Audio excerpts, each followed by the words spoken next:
All right. Well, SummerSlam 2019 is in the books. I would like to do a little bit of bragging first before we talk about this pay-per-view when we get into it here. I went nearly perfect on my predictions. Basically predicted everything right.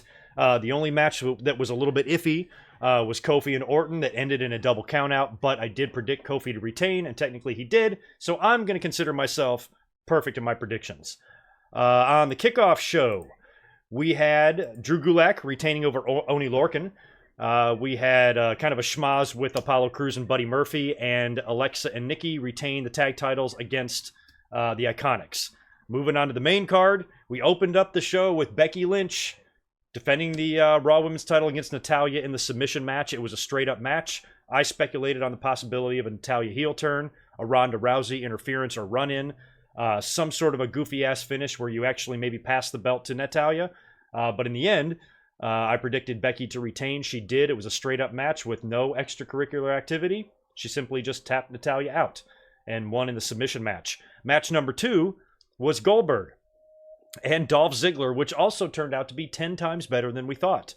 We knew it was going to be a short match, but Ziggler caught Goldberg with 2 quick super kicks right off the bat, and Goldberg sold them both beautifully. You actually wondered if maybe Dolph had a chance here, and Goldberg eventually hit Dolph with one of the most insane-looking spears I've ever seen Goldberg hit in his life. And big props to Ziggler for selling his balls literally off his body in this match. Goldberg wins after the jackhammer, gets the 1-2-3. After the match, Ziggler gets on the mic and says Goldberg didn't have the balls to face him man-to-man. So Goldberg came out there and speared him again. And then after he leaves, Ziggler gets on the mic and calls out Goldberg one more time. And Goldberg comes down and spears Ziggler a third time. So that was pretty funny. I don't even remember what the fucking third match was. I think it was AJ and Ricochet was next, actually. And AJ also retained in the Ricochet match. Now, I was saying in the predictions and all throughout my live streams recently that AJ and Ricochet should be a ladder match. Like, it really should. I just thought it would be perfect. We've already seen them wrestle before. They've wrestled on Raw even, and the last pay-per-view. So you would think that, considering their history now, you should maybe put an extra twist into one of their matches. And I thought that would have been a great ladder match, but they didn't do it. So, oh well. AJ retained. That's all I cared about. I think the club needs to continue to roll, and I didn't think you would take the belt off of AJ right after he already took it from Ricochet, so it made all the sense in the world for AJ to retain. Really, really cool finish.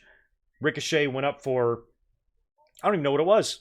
I don't know, corkscrew plancha of some kind, and or off the top rope anyway, and AJ caught him in perfect Styles Clash position and hit him with it and retained the title, so that was cool.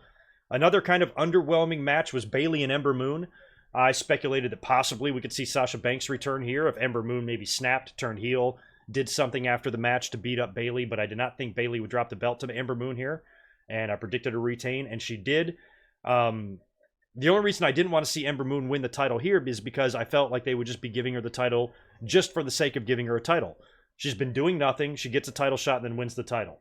I don't think that really benefits her very much. I would much rather see her kind of go on a roll, string up some victories, get a number 1 contenders match, and like build some momentum, and then she faces the champion and then wins the title. This match seemed to be just put there, and I didn't see any reason to do a title change. And Bayley retained. Kevin Owens and Shane McMahon was fun. Shane McMahon was a beautiful douchebag in this match, and the Toronto crowd really wanted to see Kevin Owens end this asshole. Elias was the special enforcer for the match. He was on the outside of the ring. It was basically when Kevin Owens beat the shit out of Elias finally after multiple attempts with outside interference. He gets back in the ring with the chair because the original referee was kind of knocked out. The referee sees him with the chair, gets pissed, tries to take the chair away from Kevin Owens and does. Referee's got his back turned. Owens nails Shane McMahon with a dick kick and hits him with a Stone Cold Stunner and wins. So Kevin Owens does not have to quit WWE. He won just like he should have, and hopefully we're real close to getting to the end of Shane McMahon. It was Trish Charlotte, I believe, was after that. Let's give Trish and Charlotte some huge props here. That was a great match, far exceeded expectations. I did like the main event. I think Seth did really well in the main event. I'll talk about that in a minute. But besides the main event, this was up here with one of my favorite matches on the show. It really was. Trish did a marvelous job. The right winner happened here. We got the right outcome. Trish coming back just for one match to beat Charlotte wouldn't have really been a good idea. Wouldn't be what I would do, like Charlotte or not. I felt like she needed to win this match. Trish coming back to her hometown, same city that she retired in 2006 when she beat Lita for the title. She's got a lot of history in Toronto. It's her hometown. Very good environment for her to be in to face the new queen of wrestling and put her over. And not only did Trish hold her own in there, she gave it her all. They talked about how much she trained. She was not holding anything back. The ladies were laying the shots in. Trish was working hard. Took a lot of great spots, and for her to not be in the ring actively in 13 years, I thought put on an incredible match against Charlotte. And she got the nice send-off at the end in the losing effort. Her music played. The fans showed her a ton of love, and we all did the same thing on social media. I thought it was great. We had Kofi Kingston defending the WWE title against Randy Orton. I predicted Kofi would retain here and possibly drop it to Randy Orton at the next pay-per-view, or maybe even if they wanted to stretch it out to the first show on Fox, one or the other. Either way, I had Kofi retaining here. Now, he did not win. It was a double count-out. Randy Orton had Kofi in front of his family, who was at ringside, was talking smack to them. Kofi snapped. They started brawling. Referee counted both men out, and the brawl continued after the match, and Kofi basically beat the shit out of Randy Orton. So that is going to set up your rematch, I'm guessing, at Clash of Champions. And now I feel like you could do a title switch with Randy Orton. I feel like that would be something that could happen now, but I didn't think this particular match you should have done the switch. Kofi hand-selected Randy Orton. I think it would have made Kofi look bad to say, hey, I want retribution on, what you did to me and how you held me back 9 years ago. So I want to challenge you, and I want to right this wrong. And then he goes in and loses to him. I think you need to prolong it at least a pay-per-view or two, and then maybe do the switch down the line. So I still think Randy Orton will likely win the WWE title. It might just be next month. And a really cool match that they saved till the very end. We got this match second to last, and that was Bray Wyatt taking on Finn Balor. No Demon. Balor came out there dressed all in white, and we were really curious what Bray Wyatt's character was going to look like, what his entrance was going to look like, I should say, what exactly he was going to wrestle in. We've seen him as Firefly Funhouse Bray. We've seen him as evil, creepy mask Bray. He's been attacking people in the ring in that outfit. Really cool entrance. They changed it up. They did a remix and kind of a different take on his original theme. Made it a little darker, a little more metal, hardcore. He came out there wearing the mask. The lantern was the amazing thing. It basically looked like he had the same lantern that he would always carry, but he took his old head and placed it over top of the lantern. So you basically had a severed Bray Wyatt head with the lantern in his mouth wide open, eyes sewed shut, using the hair as the fucking handle. Creepy as shit. Maybe that's why it was TV 14 on the rating tonight. I don't know. But really, really cool. I'm surprised he's allowed to walk out there with a severed fucking head. But it was a great effect. And the match didn't last very long. Finn Balor was very thrown off by Bray Wyatt. He did a great job of being intimidating. The whole thing was really well done, and he left the mask on. He is going to wrestle in that mask, and it looks great. And he moved around and worked perfectly in it. Wound up catching Finn Balor off the top rope with the mandible claw, putting him down. Balor is immediately unconscious. Referee counts 1, 2, 3, and Bray Wyatt wins. Very cool kind of ending. He leaves, he goes down the ramp, and the camera kind of catches him kind of with his head turned or whatever. So the whole production of The Fiend, this whole new reboot of Bray Wyatt, I thought was really, really well done tonight. Really well done. We've been worried that WWE's going to fuck this up. We've been worried that as great as everything looks so far on the surface, that they're going to do something to screw it up, and maybe they're not, especially if he is on the Raw brand. I think now he could maybe have one more match with Finn Balor. If Finn does not take his time off, maybe Balor now returns, either at Clash of the Champions or on Raw, challenges Bray again, but this time he's the Demon, and Bray beats him again, and put him against Seth Rollins for the title around Survivor Series time or something. I think it would be great. With a character like Bray Wyatt, and as crazy as it is, it's not something, some guys you want more of a slow burn. You want to have them build up to the title. Bray Wyatt, I think you got to do this pretty quick. You don't have to do it tomorrow or anything, but I think you should put the belt with him relatively early on in this new reboot. just because he's super hot and over right now, and the fans are really into him. And I think he can make an awesome heel, creepy WWE champion. You know, somebody that preys on others. And with Seth Rollins doing what he did to Brock tonight, you know, I don't know who else you put Seth Rollins in there with, other than maybe Strowman. So I liked everything that I saw from The Fiend tonight, and I thought the whole character and the whole presentation of the match was off the fucking hook. Great stuff. And finally, in the main event, we had Seth Rollins taking on Brock Lesnar. Seth Rollins is not 100%.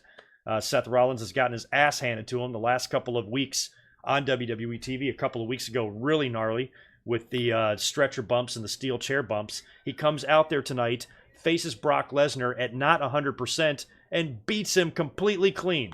No low blow, no pre-match attack, no weaponry, no nothing. Just fucking beat him. Took a couple of curb stomps to do it, took a few super kicks, you know, and he was countering out of a lot of German suplexes. He was countering a couple of F5s. He did an amazing frog splash from the top of the ring post down onto Brock, onto the German announce table, I believe, which was an amazing spot. I thought it was fantastic. Amazing, amazing match. So Seth Rollins wins, great, but a lot of fans have been saying that he's not really over as a babyface. They don't like him as a babyface. I'm surprised at the outcome, because I've been saying incessantly for the last couple of weeks is that why would they insert Brock as a surprise into the Money in the Bank contract match, have him win the briefcase, then he cashes in the very next month against Seth Rollins only to drop it back to him? That makes the whole briefcase win seem pointless. Why did they even bring Brock back to win that briefcase? You could have done that with anybody. Anybody could have won the briefcase, stole the belt from Seth, and then Seth beats him for it. So they really must have wanted to give Seth Rollins that clean win over Brock. I don't know why they needed the briefcase to do that. They could have had somebody else win the briefcase. Brock could have just been given a title match at SummerSlam, and Seth could beat him. So the only reason why I was hesitant to predict Seth Rollins, even though I did predict him to win the title, is that I just don't know why they even brought Brock back to win the briefcase and win the title. It seemed completely pointless. So I don't know, but I'm not complaining. I'm glad that Brock is not champion. That made me a little bit nervous.